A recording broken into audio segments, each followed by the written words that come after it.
कोल्हापूरचा सुपुत्र स्वप्नील कुसळे यांनी आता 50 मीटर रायफलच्या फायनलमध्ये धडक दिल्याचं पाहायला मिळत आहे। स्वप्नील कुसळेकडून ऑलिम्पिकमध्ये पदकाची आता अपेक्षा दिसते।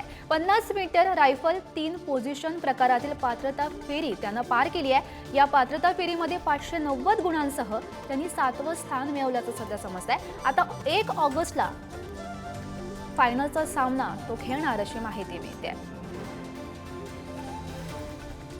तर संपूर्ण कोल्हापूर वासियांसाठी आणि संपूर्ण भारतासाठी ही अभिमानास्पद अशी बातमी।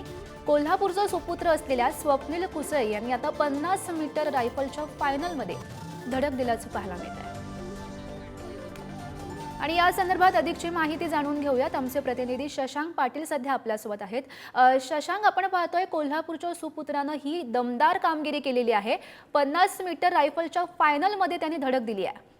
अगदी बरोबर गौरी, ऑलिम्पिक खेळ सुरू आहेत, त्यात भारताचे खेळाडू सध्या चांगली कामगिरी करताना दिसत आहेत। 2 आपण शूटिंग मध्येच मेडल मिळवल्यानंतर आता स्वप्नील कुसळे हा 50 मीटर रायफलच्या फायनल मध्ये गेलाय। विशेष म्हणजे हा महाराष्ट्राचा कोल्हापूरचा सुपुत्र आहे, त्यामुळे त्याच्या जाण्याचा फारच आनंद महाराष्ट्रीयांना आहे। त्यात आता उद्या म्हणजेच 1 ऑगस्ट रोजी त्याची फायनलची ही मॅच असणार आहे 1 वाजता दुपारी। या मॅच मध्ये जर त्याने चांगली कामगिरी केली तर तो नक्कीच पदकावर नाव कोरेल। सध्या नुकत्याच झालेल्या क्वालिफायर राऊंड मध्ये त्याने 7व्या पोझिशनवर राहिला 590 पॉईंट्ससह आणि त्याने फायनल गाठलेली आहे। आता फायनल मध्ये स्वप्नील कशी कामगिरी करतोय पाहावं लागेल। विशेष गोष्ट म्हणजे जर ऑलिम्पिक म्हटलं तर भारतासाठी पहिलं पदक मिळवलं ते याच कोल्हापूरच्या मातीतल्या खाशाबा जाधव यांनी, पण तेव्हापासून मात्र कोल्हापूरला मेडल असेल ऑलिम्पिकचं मिळवता आलेलं नाही। महाराष्ट्राला तितकी खास कामगिरी हरियाणा आणि पंजाबच्या तुलनेत करता आलेली नाहीये, पण हाच दुष्काळ मिटवण्यासाठी आता स्वप्नील कुसळे सज्ज झालेले आहे आणि तो मेडल मिळवतो का हे पाहावं लागेल। इतरही कोल्हापूरच्या आतापर्यंतचे खेळाडू असतील, तेजस्विनी सावंत, वीर धवल खाडे, रायनी सरनोबत,